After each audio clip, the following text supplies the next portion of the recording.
শিবের লিঙ্গ খুঁজে পাচ্ছে ওরা, কখনো খাজা বাবার মাজার নিয়ে, কখনো গাজল থানার আন্ডারে আদিনা মসজিদ নিয়ে। দেখছেন না? এই কিছুদিন আগের ঘটনা, বাংলার মাটিতে মেদিনীপুর শহরে কাঁথি এলাকায় 30 ঘর মুসলমান বাস করে। ফজরের আজান হয়, সকালবেলায় উঠে কট্টর হিন্দু পন্থীরা, হিন্দু ধর্মের অনুসারীরা মসজিদের মাথায় উঠে মাইক নামাইয়ে মাইক মেশিন ভেঙে দিয়েছে। বলে কেন? বলে তোমাদের আজানের কারণে আমাদের বড় অসুবিধা হয়, আমাদের ঘুমের ডিস্টার্ব হয়। সম্প্রীতির কথা শিখিয়েছে পবিত্র কোরআন, আমাদেরকে মানবতার কথা শিখিয়েছে। আমাদের ধর্ম সভা, সম্প্রীতির সভা, মানবতার সভা, ভালোবাসার সভা। গোটা বিশ্বের মাটিতে একটাই মাত্র ধর্ম, ইন্নাদ-দীনা ইনদাল্লাহিল ইসলাম। সর্ব অবস্থায় সম্প্রীতির বার্তা দিয়েছি আমরা, ভালোবাসার কথা বলেছি আমরা, ভালোবাসা দেখিয়ে দিয়েছি আমরা। তারপরেও আপনি দেখেন, পুরো আফসোসের কথা, এই দেশের মাটিতে অসংখ্য ধর্মগ্রন্থ আছে। বাইবেল, চন্দাবাস্তা, ত্রিপিটক, রামায়ণ, মহাভারত, যজুর্বেদ, ঋক, শ্যাম, অথর্ব, কল্কি পুরাণ, মনুসংহিতা। কোন ধর্মগ্রন্থ নিয়ে মামলা হয় না, হামলা হয় না, কোন ধর্মগ্রন্থ নিয়ে কেউ আঙুল তোলে না। কিন্তু এই দেশের মাটিতে কোরআন নিয়ে মামলা হয়, হামলা হয়। কোরআনের বিরুদ্ধে কত রকমের ষড়যন্ত্র হয়, হয় কি হয় না? এই দেশের মাটিতে গির্জা আছে, পাঠশালা আছে, ভার্সিটি আছে, কলেজ আছে, কত মন্দির আছে, কারো কোনোদিন কোনো অসুবিধা হয় না। কিন্তু মসজিদ গুলো নিয়ে এক শ্রেণীর বড্ড চুলকানি হয়। কিছু কিছু মানুষ বলে যে এই দেশের মাটিতে 1000 বছর দেশ চালিয়েছে মুসলমানেরা, তারা তলোয়ারের ভয় দেখিয়ে হিন্দুগুলোকে মুসলমান করে নিয়েছে তারা। জি হ্যাঁ বলে, কিন্তু বন্ধু শোনো, এই দেশের মাটিতে বাদশারা দেশ চালিয়েছিল, তারা যদি ভয় দেখিয়ে কোনো হিন্দুকে মুসলমান বানাতো, তাহলে ভারতের জমিনে একটাও মন্দিরে মাথা গুঁজে পাওয়া যেত না।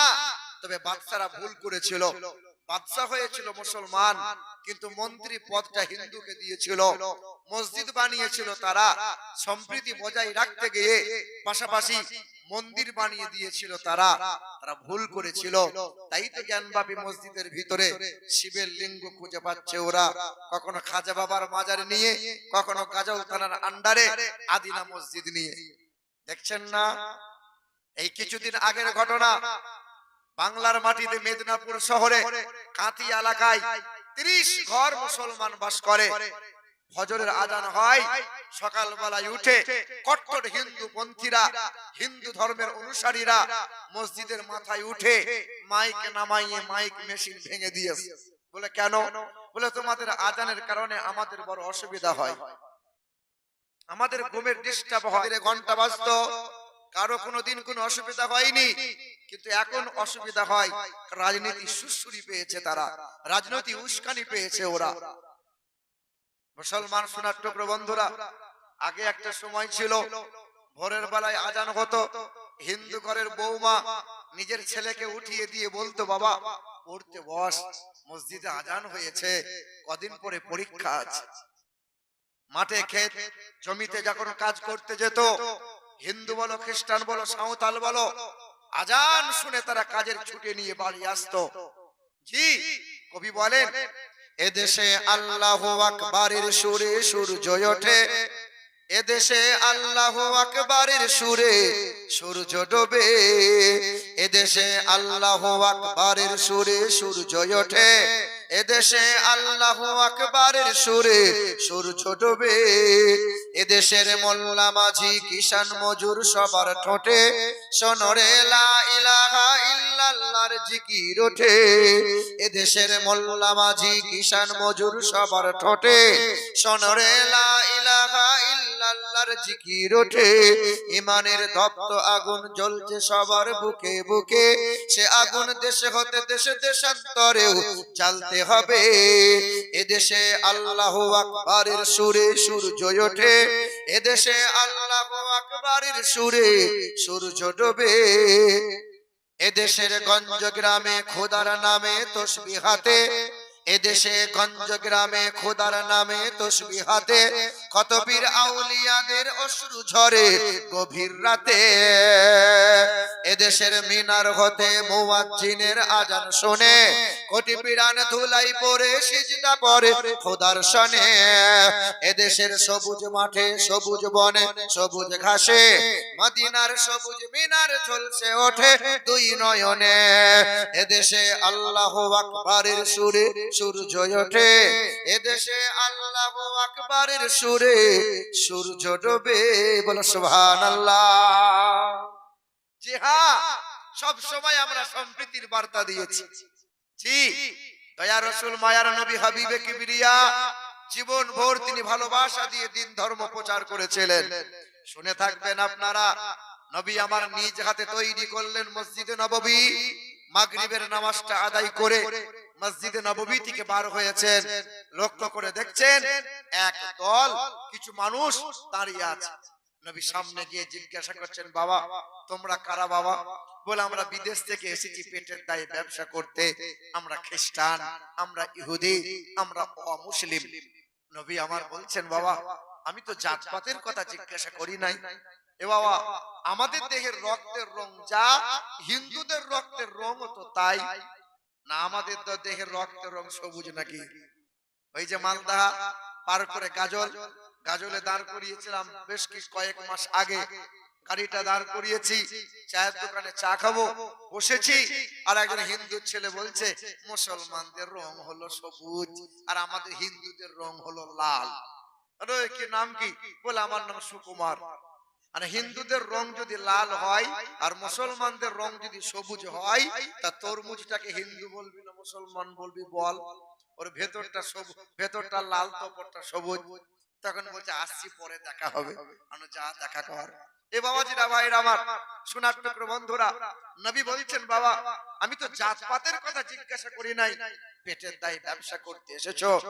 হ্যাঁ, গভীর রাত হয়ে যাবে বাড়ি যেতে, বাড়ি না গিয়ে মদিনা শহরে রাতটা কাটাইয়ে সকাল বেলায় তোমরা বাড়ি যেও। এ আমার সাহাবায়ে কিরামগণ, এক একজনকে দায়িত্ব করে বাড়ি নিয়ে যাও, পেট ভরে খাবার খাওয়াও, আরামের জায়গা করে দাও। সাহাবারা এক একজনকে দায়িত্ব করে নিলেন, কিন্তু একটা মানুষকে কেউ নেয় না। নবী জিজ্ঞাসা করছেন, একে নাও না কেন? বলে আল্লাহ রাসূল এই লোকটা পরের পেলে এত খায় যে হাঁড়ি খালি করে দেয়। দেখবেন সমাজে কিছু কিছু লোক আছে, চারটে রসগোল্লা জীবনে কিনে খায় না, কিন্তু বরযাত্রী গেলে পরে 50-60টা মেরে আসে।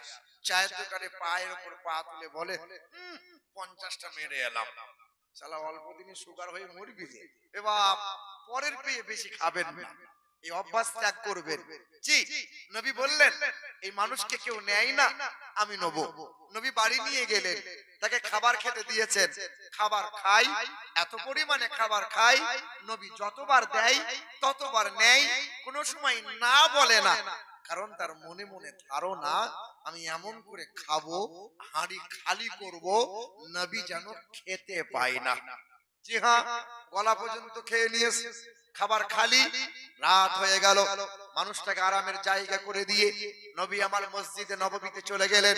তাহাজ্জুদের নামাজ পড়লেন, ফজর হলো, সকাল হলো, ইশরাকের নামাজ পড়ে পা পা করে নবী এলেন, আর মেহমানে খোঁজ নেওয়ার জন্য দরজায় হাত দিলেন। দরজাটা আলগা ছিল, টুক করে দরজা খুলে গেল, দেখে মেহমান ঘরে নাই। ঘরের ভিতর থেকে দুর্গন্ধ বার হয়। কিসের দুর্গন্ধ? মেহমানটা এত পরিমাণে পায়খানা করেছে যে গোটা বিছানাময় পায়খানা, দেওয়ালে পায়খানা করে তলোয়ারটা ফেলে দিয়ে পালিয়ে গেছে। নবী আফসোস করে বলছেন, হাই, সে আমার মেহমান ছিল। দয়ার রাসূল বিছানাগুলো নিয়ে কুয়ার পাশে গেলেন, কুয়ার পাশে গিয়ে নিজ হাতে পানি উঠাই আর অপবিত্র নাপাক পায়খানা নবী পরিষ্কার করেন। ওমরে ফারুক রাদিয়াল্লাহু তাআলা আনহু দেখতে পেয়ে নবীকে বলছেন, আল্লাহ রাসূল আপনি নাপাক পায়খানা পরিষ্কার করছেন, যে হাত দিয়ে কুষ্ঠবেদীর গায়ে বুলিয়েছিলেন, কুষ্ঠবেদী শিপা পেয়েছিল, যে হাত আপনি অন্ধ ব্যক্তির চোখে বুলিয়েছিলেন, অন্ধ ব্যক্তির চোখে জ্যোতি ফিরেছিল, যে হাত দিয়ে বুলিয়েছিলেন জাবের রাদিয়াল্লাহু তাআলা আনহুর দুই মৃত্যু ছেলে জিন্দা হয়েছিল, যে আঙ্গুল দিয়ে ইশারা করেছিলেন আকাশের চাঁদটা দুই টুকরো হলো, যে আঙ্গুল আপনি লুটার মধ্যে ভরেছিলেন, 1500 জন সাহাবা সফরে ছিল, পান করেছিল, ওযু বানিয়েছিল, তখনও লুটার পানি শেষ হয় না। আল্লাহ রাসূল এই পবিত্র হাতে হাত দিয়ে আমরা বায়াত হলাম, শপথ গ্রহণ করলাম।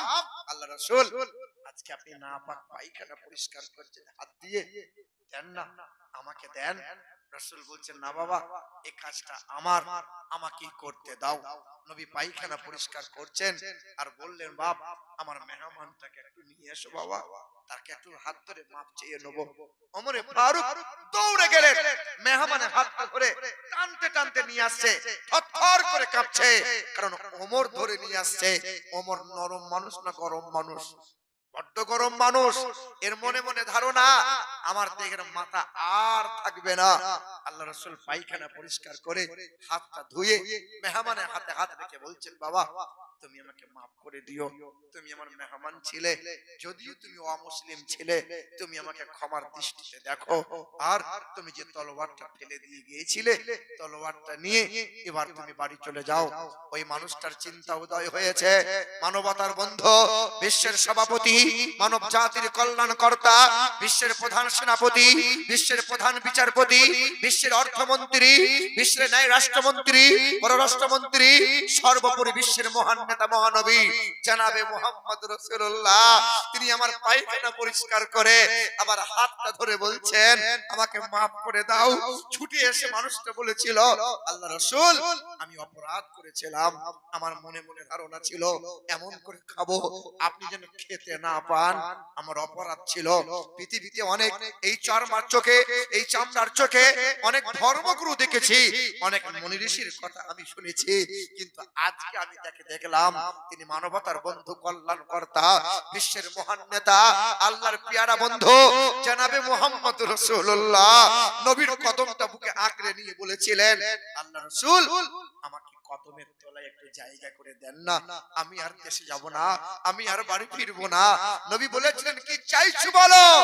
বলে, আল্লাহ রাসূল, আমি কালেমা পড়ে মুসলমান হয়ে যেতে চাই। সম্প্রীতি, ভালোবাসা, মুহাব্বত দেখে ওই অমুসলিম ব্যক্তিটা, তার মনে কুধারণা ছিল, আজকে ত্যাগ করে দিয়ে উচ্চ স্বরে পড়েছিল কালেমা লা ইলাহা ইল্লাল্লাহু মুহাম্মাদুর রাসূলুল্লাহ। বাপ, গোটা বিশ্বের মাটিতে মার খাচ্ছে কারা?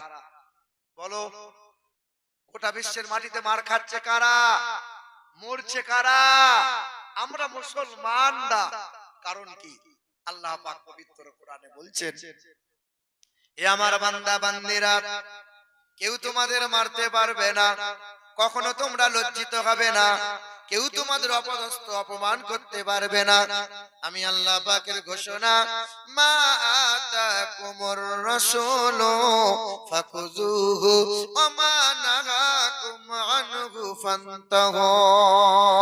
এ দুনিয়ার মানুষেরা, কল্যাণ কামিয়াবি যদি লাভ করতে চাও, ইহকালে নাজাত পেতে চাও, পরকালে যদি জান্নাতি হতে চাও, সর্ব জায়গায় যদি ইজ্জতওয়ালা হয়ে মাথা উঁচু করে যদি বাঁচতে চাও, আমি আল্লাহ পাক জানিয়ে দিলাম, মা আতাকুমুর রাসূলু ফাখুযুহু ওয়া মা নাহাকুম আনহু ফান্তাহু ওয়াত্তাকুল্লাহ ইন্নাল্লাহা শাদীদুল ইকাব।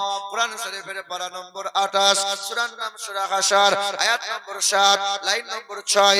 আল্লাহ পাক জগতের মানুষকে জানিয়ে দেয়, হে দুনিয়ার মানুষেরা, আমার নবী তোমাদেরকে যা যা দেবে তা তোমরা গ্রহণ করে নেবে, নবী যা ছাড়তে বলে তা থেকে নিজেকে দূরে সরিয়ে নেবে। ওয়াত্তাকুল্লাহ, আল্লাহকে ভয় করো, নবীর ইত্তেবা করো, নবীর অনুসরণ করো, নবীর তাবেদারি করো, নবীর গোলামি করো। নবী তোমাদেরকে যা শেখায় তা তোমরা শিখে নাও, নবী তোমাদেরকে যা শোনায় তা তোমরা শুনে নাও। এক কথায় নবী তোমাদেরকে যা যা দেয় তা তোমরা গ্রহণ করে নাও। হে মুসলমান বাবারা, ভাইরা আমার, ও সোনামণি মা বোনেরা, এবার একবার বিবেকে হাত রেখে বলি, আমরা ওই নবী, যে নবী যা যা দিয়েছে তা কি আমরা গ্রহণ করতে পেরেছি? পারলাম? চুল কাটে তো ভেড়ার মতো, পোশাক পরে তো ইহুদিদের মতো, খাবার খাই তো গরু ছাগলের মতো, বিশ্বাস করে তো কুত্তার মতো, একটাও নবীর তরিকা মানি না। আর আমরা মুখে বলে নবী তোমাকে ভালোবাসি, তোমাকে ছাড়া থাকতে পারি না।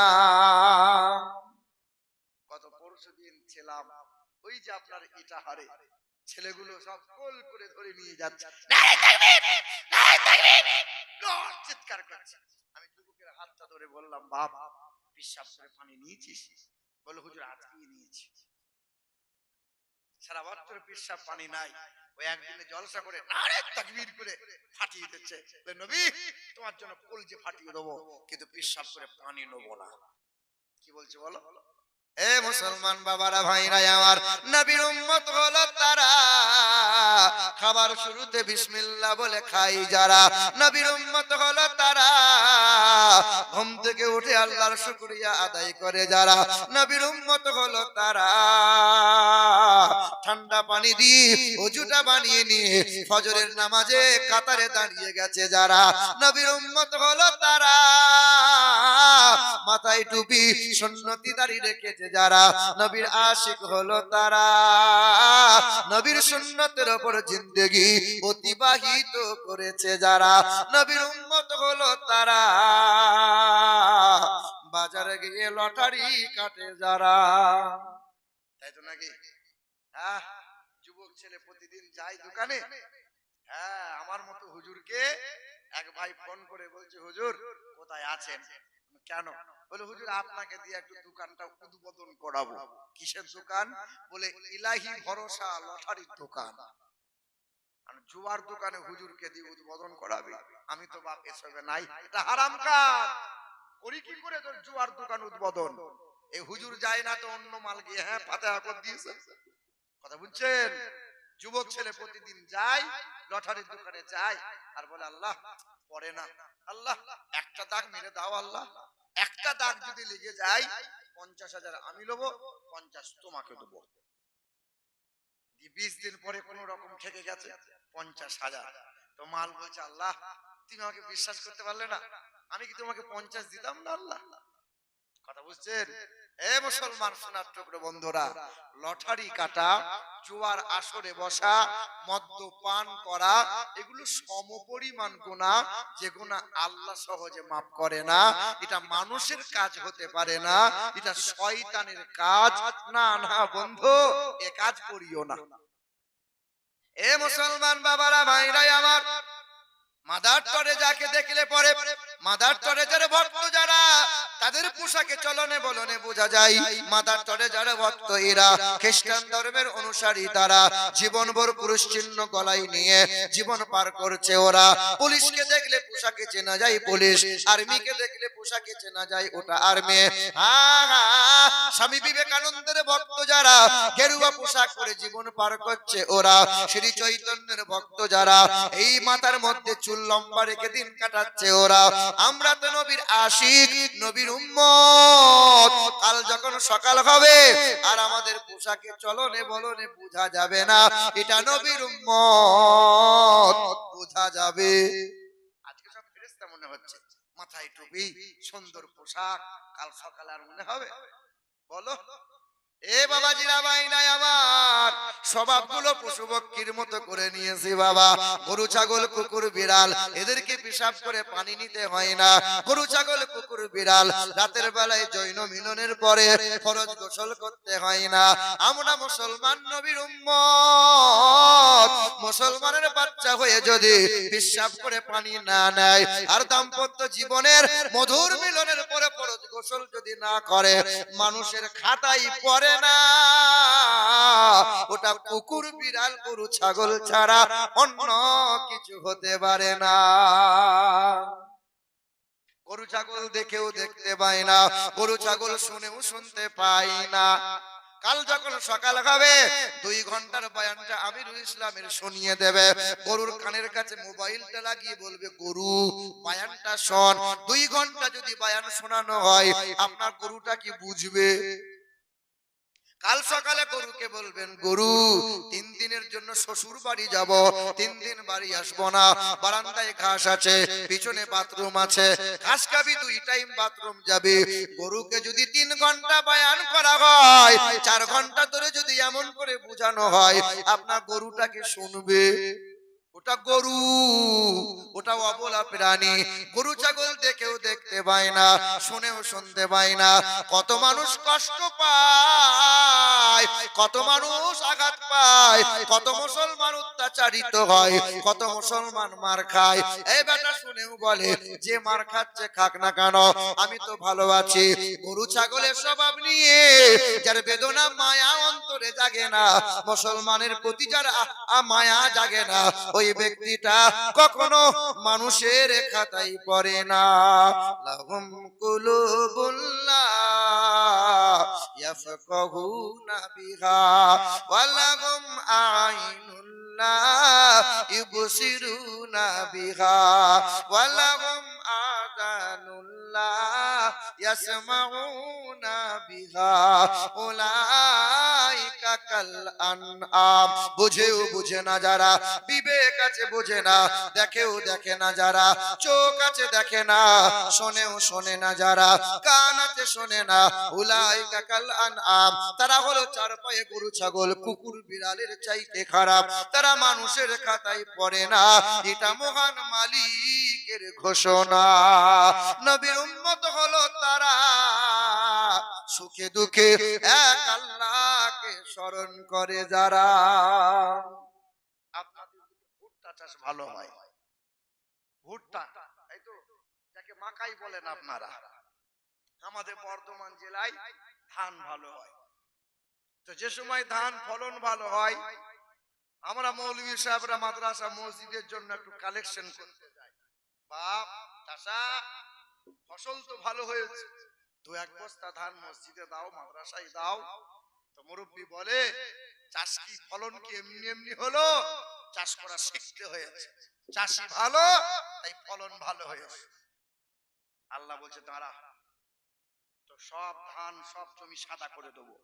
পরের বছরে মাজরা পোকা 16 বার স্প্রে করছে, ধান আরো হয় নাই। চায়ের দোকানে বসে মুখটা তুবড়ে গেছে। চাষা কি ব্যাপার? বলে, বাবা বলিস না, আল্লাহ সব মেরে দিল। মানে ভালো হলে আমি করেছি, খারাপ হলে আল্লাহ। আল্লাহ বলছি, এটা আমার কি বান্দা হতে পারে? এটা কি বান্দা হতে পারে? জুম্মার দিনে 58 বছরের মুরব্বী মানুষ, আজান হয়েছে, মসজিদে ঢুকবো, মসজিদের পাশের বাড়ি 58 বছরের মুরব্বী, দাড়িগুলো চেঁচে সাদা করেছে, আর ফাঁকে ফাঁকে চুল সাদা হয়েছে, তাই বিরাসে করে নিয়ে কালি দেয়, মানে চুল কালো রং করে। চাষা, 58 বছর বয়সে আবার চুল কালো করছো কেন? তো বলছে, বাপ তুই জানিস আমার বয়স 58, তোর চাচি জানে আমার বয়স 58, ওই পাড়ার ভাবিরা কি জানে আমার বয়স 58? মনে হচ্ছে কোনদিন মরবে না ও। আমার গায়ের বদর আলী সুদের টাকায় ধনী, আমার গায়ের বদর আলী সুদের টাকায় ধনী, আর সাদা চুলে কালি লাগাই শয়তানের এখনি। আমার গায়ের বদর আলী সুদের টাকায় ধনী, আর সাদা চুলে কালি লাগাই শয়তানের এখনি। নামাজ রোজার ধারে ধারে না, মাথায় রাখে টুপি, আর আজও আমার হয়নি জানা মানুষ কত রূপী।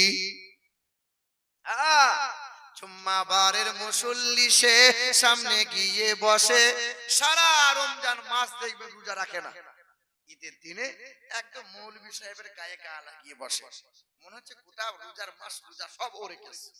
কি বলছেন বলেন? দেখবেন এরকম লোক আছে, যারা মিলাদ জলসা শুনে তারা তাবারুক পায় না, আর যে মাল কটা বাইরে ঘুরে বেড়ায় তারা হ্যাঁ মাল আগে পেয়ে যায়। পাই কি পাই না? যে গোটা রমজান মাসে রোজা রাখে না সে সামনে কাতার, আর যে রোজা রাখে সে পিছনে বসে। জুম্মা বারের মুসল্লি সে সামনে গিয়ে বসে, আরে তসবিহ হাতে মনে মনে টাকার হিসেব কষে। আমার গাঁয়ের বদর আলী সুদের টাকায় ধনী, আর সাদা চুলে কালি লাগাই শয়তানের খনি।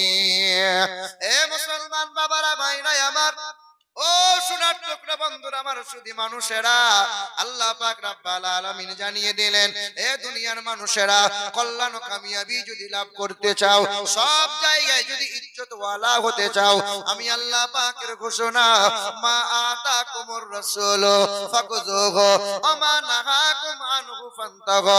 নবীর তাবেদারি করো, নবীর ইত্তেবা করো, নবীর গোলামি করো, নবীর অনুসরণ করো, কারণ আমি আল্লাহ পাক নবীকে সব দিক দিয়ে সুন্দর বানাইছি, আলা বানাইছি, আজিম করে বানাইছি। কোরআনেতে পারা নম্বর 29, সূরার নাম সূরা কালাম, পৃষ্ঠা নম্বর 3, আয়াত নম্বর 4, লাইন নম্বর 14। আল্লাহ পাক জগতের মানুষকে জানিয়ে দিল, ওয়া ইন্নাকা লাআলা খুলুকিন আযীম। আমার নবীর মতো করে এত সুন্দর কাউকে আমি আল্লাহ বানাই নাই, সবচেয়ে সুন্দর করে নবীকে আমি বানাইলাম। আল্লাহ পাক বলেন, আসমানের মালিক আমি আল্লাহ, আসমান বানাইছি, আসমানকে আমি আল্লাহ সুন্দর বলি নাই, জমিনকে বানাইছি, আমি আল্লাহ জমিনকে সুন্দর বলি নাই, রং বেরঙের গাছপালা পশু পক্ষী দিয়েছি, আমি আল্লাহ সুন্দর বলি নাই। তবে সুন্দর বোন আছি, পৃথিবীর মানুষেরা সুন্দর বলে, আমি আল্লাহ কোনোদিন সুন্দর বলি নাই। তবে হ্যাঁ, আমি আল্লাহ কোরআনে 4 বার শপথ করে বলেছি, মানুষকে আমি আল্লাহ সুন্দর করে বানাইছি। এ দুনিয়ার মানুষেরা, আসমানের রব আমি আল্লাহ, আসমানের রহমত হলো রাসূলুল্লাহ, জমিনের রব গোলাম আমি আল্লাহ, জমিনের রহমত হলো রাসূলুল্লাহ, মাহশরের রব গোলাম আমি আল্লাহ, মাহশরের রহমত হলো রাসূলুল্লাহ, বারযাকের রব গোলাম আমি আল্লাহ, বারযাকের রহমত হলো রাসূলুল্লাহ। সর্ব জায়গার জন্য আমার নবীকে রহমত করে পাঠাইছি। এ দুনিয়ার মানুষেরা, তোমাদেরকে সুন্দর করে পাঠাইলাম, সুন্দর যদি হতে চাও, সর্বদিক দিয়ে যারে আমি আল্লাহ সুন্দর বানাইলাম, নবী মুহাম্মদুর রাসূলুল্লাহর তাবেদারি করে নাও। সবচেয়ে সুন্দর নবী মুহাম্মদ সাল্লাল্লাহু। এ মুসলমান বাবারা ভাইরা আমার, হিন্দুদের বেদেও লেখা আছে এমন কথা, আম সন্তা সরতি শতপতি মার মেঘে সুন্দরম মঙ্গলম নরসংস ইন্দ্রজোনা উপস্রোত নামে নরসংস ভবিষ্যতে। পৃথিবীর জমিনে জগৎগুরু, বিশ্বের মহান নেতা নবী মুহাম্মদুর রাসূলুল্লাহ, নবীর মতো করে আমার আল্লাহ কাউকে সুন্দর করে বানাই নাই। বেদে কেমন লেখা আছে জানো? আম সন্তা সরতি শতপতি, তিনি হবেন সত্যপ্রিয়, তিনি হবেন সত্যবাদী, মানব জাতির কল্যাণকর্তা। তার চেহারা যেন চাঁদি দিয়ে মোড়ানো হবে। আম্মা জান আয়েশা বলেন, জুলাইকার বান্ধবীরা, দয়ার নবী জুলাইকার বান্ধবীরা ইউসুফ নবীকে দেখার পরে আঙ্গুলগুলো কেটে ফেলেছিল। আমি আয়েশা জানিয়ে দিয়ে যাই, একবার যদি ওই জুলাইকার বান্ধবীরা আমার দয়ার নবী মায়ার নবীকে দেখতো, আঙ্গুলগুলো নয়, কাটতে কাটতে কলিজা খানা কেটে ফেলতো। বেদেও লেখা আছে, এই তঙ্কৌলগত অততে সাং ভবিষ্যতে মানাংশে বেশাদানিব ইন্দ্রজোনা উপস্রোত নামেন রাশংসা ভবিষ্যতে। তিনার চেহারা দিয়ে সুগন্ধ বার হবে, ওই সুগন্ধের সৌরভে দেশের মানুষের মন পবিত্র হবে। তিনি হবেন মানব জাতির মুক্তির দূত, তার নাম হবে নরসংসা, বাংলায় করলে হবে প্রশংসিত, আরবিতে হবে মুহাম্মাদুর রাসূলুল্লাহ। এই পৃথিবী থেকে সর্বপ্রথম যিনি চাঁদে গিয়েছিলেন 1969 সালে জুলাই মাসের 20 তারিখে রাত্রি 11টার সময় যিনি চাঁদে পা রাখলেন, ওর নাম হলো নীল আর্মস্ট্রং। চাঁদে যাওয়ার পর চাঁদ থেকে ফিরে এসে বিশ্বের মানুষকে 3টে তথ্য দিয়েছিলেন। এই বিশ্বের মানুষেরা, চাঁদে বিন্দুমাত্র কোনো অক্সিজেন নাই, চাঁদে উর্বরতা নাই, চাঁদে কালো দাগ, কালো রেখা দেখতে পাওয়া যায়। পৃথিবীর সাংবাদিকরা প্রশ্ন করেছিল, স্যার চাঁদে কেমনে কালো দাগ কালো রেখা দেখতে পাওয়া যায়, কেমনে হলো? বলে 6 মাস রিসার্চ করলাম, বাইবেল জান্দাবাস্তা ত্রিপিটক কোরআন পড়লাম, জানতে পারলাম ইকতারাবাতি সাআতু ওয়ান শাক্কাল কামার। হে জগৎবাসী, জানা নাই চাঁদে যে অ্যাক্সিডেন্ট হয়েছিল? মক্কা নগরী থেকে বিশ্বের মহান নেতা আকাশের দিকে ইশারা করলেন, এক শাহাদত আঙ্গুলের ইশারায় চাঁদটা 2 টুকরো হলো, আবার তারই আঙ্গুলের ইশারায় চাঁদটা জোড়া লাগলো। আমি নীল আর্মস্ট্রং বলি, নবীর আঙ্গুলের ইশারায় চাঁদ টুকরো হয়েছিল। আজও চাঁদে দাগ দেখতে পাওয়া যায়, কিন্তু যার জীবনী পড়লাম, যার চরিত্রে, যার জীবনীতে বিন্দু মাত্র যার চরিত্রে দাগ নাই, নবী মুহাম্মদ রাসূলুল্লাহ। ডক্টর মাইকেল এইচ হার্ট বলেন,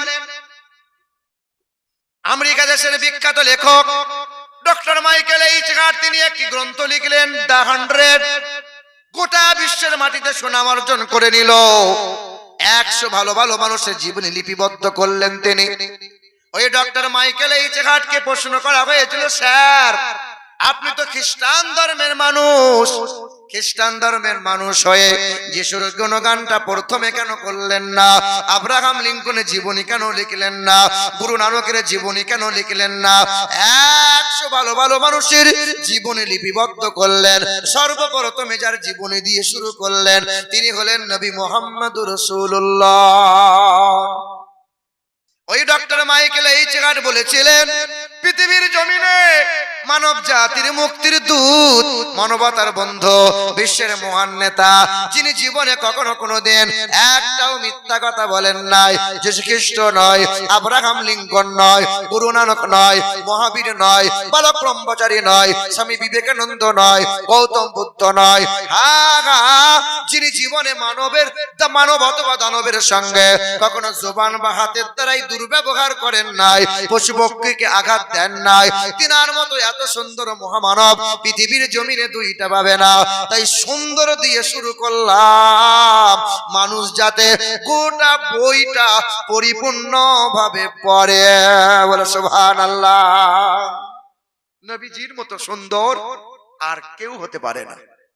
এ বাবাজিরা, ভাইরা আমার, ও মা বোনেরা, শুনে রেখে দেবেন, পৃথিবীর জমিনে সর্বদিক দিয়ে আলা ও আজিম করে যারা বানাইলেন, নবী মুহাম্মদুর রাসূলুল্লাহ সাল্লাল্লাহু তাআলা আলাইহি ওয়াসাল্লাম। আব্বা জানেরা, ভাই জানেরা, ও মা বোনেরা, ওই নবীকে আমার আল্লাহ পাক সবচেয়ে বেশি মোহাব্বত করে দেখালেন। দেখেন, দয়ার নবী আমার যখন তিনি ওই মসজিদুল আকসার দিকে মুখ করে নামাজ পড়ছিলেন, বারবার নবী আমার চেহারা ঘুরিয়ে নেয়। কাবা যদি আল্লাহ আমাদের জন্য কিবলা বানিয়ে দেয়, নবী মুখ করে নামাজ পড়ছেন, সাহাবায়ে কিরামরাও নামাজ পড়েছেন, মসজিদুল আকসা বাইতুল মুকাদ্দাসের দিকে নামাজ করেছেন, যে আকসা ইহুদিরা, ইসরাইলরা আজকে দখল করে বসে আছে। এই ইহুদি সম্প্রদায় যারা, এরা বিশ্বাস করে যে উজাইর আলাইহিস সালাম আল্লাহর বেটা। ইহুদি সম্প্রদায় যারা, এরাই একদিন দাজ্জালের অনুসারী হবে। আর গোটা বিশ্বের মাটিতে এই ইহুদিরা একদিন গোটা বিশ্বটাকে পরিচালনা, এখনো তারাই করছে, ইহুদিরাই করছে। বেশিরভাগ অধিকাংশ প্রোডাক্ট আমরা ব্যবহার করি এই ইসরায়েল ইহুদিদের। জি হ্যাঁ মুসলমান সোনার টুকরো বন্ধুরা আমার, তো আজকে যখন মসজিদুল আকসা ইহুদিরা দখল করেছে, আর দয়ার রসুল যখন বাইতুল মুকাদ্দাসের দিকে মুখ করে নামাজ আদায় করছিলেন, বারবার মুখটা কাবার দিকে করছেন। আল্লাহ যদি কাবাকে আমাদের জন্য কিবলা বানিয়ে দিতেন। আল্লাহ পাক বলছিলেন, জিবরাইল ফেরেশতা, জিবরাইল ফেরেশতা শুনে রেখে দাও, আমার হাবিবের কাছে জানিয়ে দাও, আদম নবী আলাইহিস সালাতু সালাম তিনি বলেছিলেন, আল্লাহ তুমি যাতে সন্তুষ্ট হও আমি তাহাই করতে রাজি আছি।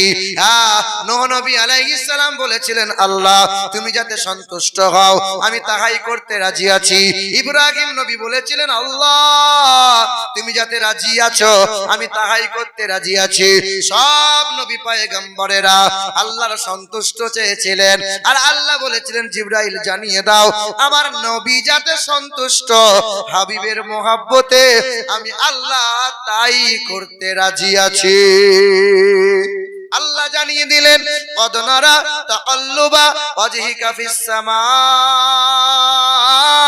ফালানুওয়াল্লিয়ান্নাকা কিবলাতান তারদাহা ফাওয়াল্লি ওয়াজহাকা শাতরাল মাসজিদিল হারাম। ওগো নবী, আপনার সন্তুষ্টির জন্য আমি আল্লাহ কাবাকে কিবলা বানিয়ে দিলাম। আল্লাহ বলেন আমার নবীকে আমি সবচেয়ে বেশি মহব্বত করি। দুনিয়ার মানুষ কল্যাণ যদি পেতে চাও নবীকে মহব্বত করো। এ দুনিয়ার মানুষেরা আল্লাহ বলেন উলিন কানা আবাউকুম ওয়া আবনাউকুম ওয়া ইখওয়ানুকুম ওয়া আজওয়াজুকুম ওয়া আশীরাতুকুম ওয়া আমওয়ালুন ইকতারাফতুমুহা ওয়া তিজারাতুন তাকশাউনা কাসাদাহা ওয়া মাসাকিন তারদাউনাহা আহাব্বা ইলাইকুম মিনাল্লাহি ওয়া রাসূলিহি। এ দুনিয়ার মানুষেরা বাপ মাকে ভালোবাসো, ছেলে মেয়ের হক আদায় করো, ভাই বোনের হক আদায় করো, ব্যবসা করো, বিজনেস করো, চাষ করো, আবাদ করো, চাকরি বাকরি করো, বাড়ি গাড়ি করো। আমি আল্লাহ কোনোটাই মানা করি নাই, তবে আমি আল্লাহ পাক জানিয়ে দিয়েছি এ দুনিয়ার মানুষেরা বিবিকে মহব্বত করতে গিয়ে আমার নবীকে যেন ভুলে যাবে না, টাকা পয়সা রোজি রোজগার করতে গিয়ে আমার নবীকে যেন ভুলে যাবে না, চাকরি বাকরি ধন দৌলত বাড়াতে গিয়ে আমার নবীকে যেন ভুলে যাবে না। যখন আমার নবীকে ত্যাগ করে দিবি সব জায়গায় লাঞ্ছিত হবি, অপমানিত হবি। আমি আল্লাহ পাকের দুই ঘোষণা, এক হলো মুহাম্মাদুর রাসূলুল্লাহ আর দ্বিতীয় হলো কালামুল্লাহ। এই দুটো সম্পদ যেন কখনো কোনোদিন তোরা ত্যাগ করে দিবি না, কোনোদিন যেন ছেড়ে দিবি না। এক মুহাম্মাদুর রাসূলুল্লাহ, দ্বিতীয় হলো কালামুল্লাহ। সর্ব অবস্থায় তোমরা বুকে আঁকড়ে ধরে নেবে। আমি আল্লাহ পাকের ঘোষণা, কেউ তোমাদের মারতে পারবে না, কেউ তোমাদের বেইজ্জতি করতে পারবে না। জি মুসলমান সোনার টুকরো বন্ধুরা আমার বাবাজিরা ভাইরা, আপনি একটু বিবেকে হাত দিয়ে দেখেন না নবীকে ধরতে পেরেছি না কালামকে বুকে তুলে নিতে পেরেছি। নাই মুসলমান বাবারা ভাইরা আমার, এই আমার মা বোনেরা, ওই আমেরিকা দেশের বিখ্যাত লেখিকা লরেন বুথ তার নাম, পৃথিবীর জমিনে এক নম্বর লেখিকা হবে বলে সুনাম অর্জন করবে বলে ওই লেখিকা কি করেছিল, সাংবাদিক সম্মেলনে দাঁড়িয়ে দিয়ে কোরআনকে বাম হাতে করে উঁচু করে তুলে বলেছিল এই কোরআনের নাম নিশানা মুছে দেব, কোরআনের ভুল বার করব, মুসলমানদের পৃথিবী থেকে সরিয়ে দেব। আজ পর্যন্ত কেউ পেরেছে কোরআনের ভুল বার করতে? কেউ পেরেছে?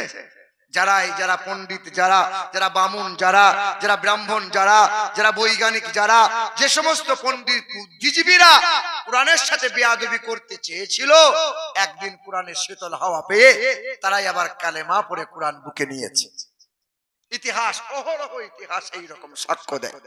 এই বাবাজিরা আমার, এই মহিলাটা বলেছিল যে পৃথিবীর জমিনে মুসলমানদের নাম নিশানা মুছে দেবো। বাম হাতে করে বেহায়া ন্যাংটা মহিলা, ন্যাংটা পোশাক পরে কোরআনটা বাম হাতে করে তুলেছিল। সাংবাদিকরা দেশ বিদেশে প্রচার করেছিল। এই মহিলা 1 মাস 2 মাস নয়, 2 বছর কোরআন পড়েছিল। 2 বছর কোরআন পড়ার পর এই মহিলাটা বলেছিল কোরআনটা 5 বার পড়লাম, কোরআনের ভুল পেলাম না, কিন্তু এই কোরআন 2 বছরে আমি 52 বার তেলাওয়াত করেছি, 52 বার আমি রিসার্চ করেছি। পৃথিবীতে অনেক গান আছে দেখবেন, 1 বার 10 বার 20 বার শোনা হয়, ধীরে ধীরে সেই গান পুরাতন হয়ে যায়। পৃথিবীতে অনেক কবিতা আছে, 1 বার 10 বার 20 বার শোনা হয়, পড়া হয়, ধীরে ধীরে পুরাতন হয়ে যায়। কত মুরব্বী বাপ 40 বছর ধরে নামাজ পড়ছে, একই সূরা, সুন্নত পড়ে তো সূরা ফাতিহা পড়ে, নফল পড়ে সূরা ফাতিহা পড়ে, ফরজ পড়ে সূরা ফাতিহা পড়ে, ইশরাকের নামাজ পড়ে সূরা ফাতিহা পড়ে, পড়ে কি পড়ে না? 40 বছর ধরে একই সূরা পড়ে। আবার ইমাম সাহেবের পিছনে ওই সূরাই শুনে কোনোদিন মনে হলো না সূরাটা পুরাতন হয়ে গেছে, একটু নতুন নতুন হলে ভালো হয়? কিন্তু না, মুসলমান বাবারা ভাইরা আমার, খ্রিস্টান ধর্মের মেয়েটা বলছে 2 বছরে 52 বার কোরআন তেলাওয়াত করলাম। আর তোমার ঘরের আমার ঘরের মা বোনদেরকে জিজ্ঞাসা করো, বছরে রমজান মাস না এলে কোরআন তারা ছুঁইবে না, আর নামাজের ধারে ধারে না ওজুর বাহানা দিয়ে, ওজুর বাহানা অজুহাত দিয়ে নামাজও তারা পড়বে না। জি, তবে এখানকার মা বোনটা তো অনেক ভালো, স্বামীর গায়ে তেল পায়ে তেল দেয়, স্বামীর সেবা টিবা করে, করে কি করে না বলেন? আমার শোনেন, আমি বছরে 2 বার 3 বার করে নানির গ্রাম যাই। ছোটবেলায় নানা নানি মারা গেছে, তো আত্মীয় স্বজন খালা আছে, মামিরা সব আছে। জি, দান সাদকা করার জন্য প্রতি বছরে 2 বার 3 বার যেতে হয়, আত্মীয়দের আগে দান করতে হয়। তো একদল মহিলা দাঁড়িয়ে আছে, জিজ্ঞাসা করছি মামি কোথায় গিয়েছিলে? বলে বাপ ব্যাংকে গিয়েছিলাম। কি ব্যাপার? বলে মাস শেষ লক্ষ্মী ভান্ডারের টাকা তুলতে গিয়েছিলাম, 1000 করে পাচ্ছি। আনো ভালো তো, 1000 করে পাচ্ছ? বলে বাপ ভালো তো বলছিস, আমি পাচ্ছি 1000, সালমার মা পাচ্ছে 1000, জরিনার মা পাচ্ছে 1000, কিন্তু কুদালের মা 2000 পাবে কেন? কুদালের মা 2000 পাবে কেন? এটা মমতার ভুল হচ্ছে না? মানে খেপি, কোদালের বাপ যে মরে গেছে, যে বিধবা ভাতা 1000 পাবে, তার লক্ষ্মী ভান্ডারে পাচ্ছে, বিধবা ভাতাও পাচ্ছে। তোমার হাতটা ধরে বলছে বাপ দেশ বিদেশ করছিস, কত জলসা করছিস, বাপ একটু দোয়া করতে পারছিস না? মানে কি দোয়া করব? বলে দোয়া করে দেখে না বুড়োটা মরে যায়, তাহলে আমিও 2000 করে পাবো। এ বাবাজির আমার, আল্লাহ আমার মাফ করো আল্লাহ, কত বড় কথা। এখানকার মা বোনটা তবু ভালো, যে স্বামীর কোন সময় অমঙ্গল কামনা করে, অমঙ্গল কামনা করে করে না। জি, আজ পর্যন্ত শুনেছেন যে কোন মহিলা হার্ট অ্যাটাক করে মরে গেল? শুনেছেন? চিকিৎসা বিজ্ঞান বলছে পৃথিবীর জমিনে 100-র মধ্যে 98টা পুরুষ মানুষ হার্ট অ্যাটাক করে মারা যায়। কেন? বলে মহিলারা এত পরিমাণে স্বামীকে পেরেশান করে, এত পরিমাণে মানসিক অত্যাচার করে, এই বেচারা অতি অল্প দিনে হার্ট অ্যাটাক করে কেল্লা ফতে। জি, এ মা বোনেরা, স্বামীর হায়াত যদি লম্বা চাও, স্বামীর সাথে দুর্ব্যবহার করো না। অনেক মহিলা হিজাব পরে, বোরখা পরে, আবার স্বামীকে তুই তুকারি করে, স্বামীকে ভাষা খারাপও করে, ওরে হিজাব সহ জাহান্নামে যাবে। জি মুসলমান আমার, বাবাজিরা ভাইরা আমার, এ সোনার টুকরো বন্ধুরা আমার, শুধু মানুষেরা, ওই মহিলা 2 বছরে 52 বার কোরআন তেলাওয়াত করেছিল, আর কোরআনটা বুকে নিয়েছিল, কালেমা পড়ে ইমানদার হয়েছিল, 5 ওয়াক্ত নামাজি হয়ে গেল, তাহাজ্জুদের নামাজ পড়তে লাগলো। মুসলমান সোনার টুকরো বন্ধুরা আমার, মহান মালিকের ঘোষণা, এ দুনিয়ার মানুষেরা কোরআনকে ছেড়ে দিবি না। কালো হও কিংবা ফর্সা, আরবি হও কিংবা বিহারি, বাঙালি হও কিংবা গুজরাটি, এই দলের হও কিংবা ওই দলের, যে কোনো দল মতের হও না কেন, কোরআন বুকে তুলে নাও। যখন কোরআনওয়ালা হয়ে যাবে, কোরআনটা বুকে আঁকড়ে ধরে নেবে, মালিকের দরবারে যখন চাইবে, আল্লাহর ফেরেশতারা বলবে আল্লাহ বুকে আছে তোমার কালাম, তুমি যেন ফিরিয়ে দিও না। কোরআন পড়নেওয়ালার দোয়া ফিরিয়ে দেয় না, কোরআন পড়নেওয়ালা রুজিতে আল্লাহ বরকত দেয়, কোরআন পড়নেওয়ালার জন্য বালা মুসিবতকে আল্লাহ দূর করে দেয়।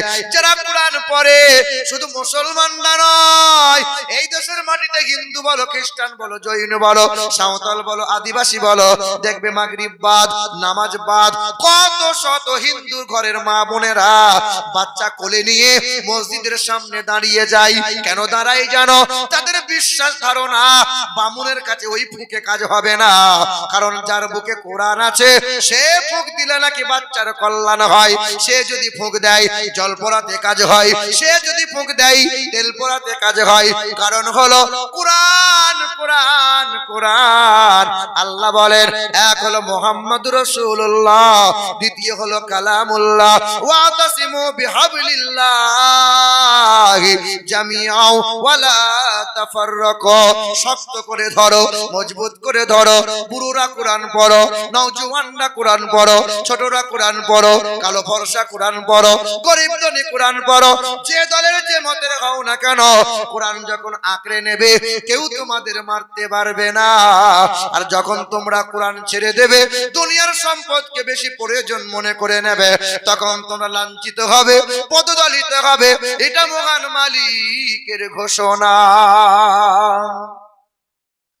জর্জ বার্নার্ড শ বলেছিলেন যে I believe if a man like the great scientist or prophet sallallahu alaihi wasallam, পৃথিবীর কোন মানুষ যদি কল্যাণ পেতে চায়, বিশ্বের মহাবৈজ্ঞানিক নবী মুহাম্মদ সাল্লাল্লাহু আলাইহি সাল্লামের মতো এত বড় মহাবৈজ্ঞানিক কেউ হবে না।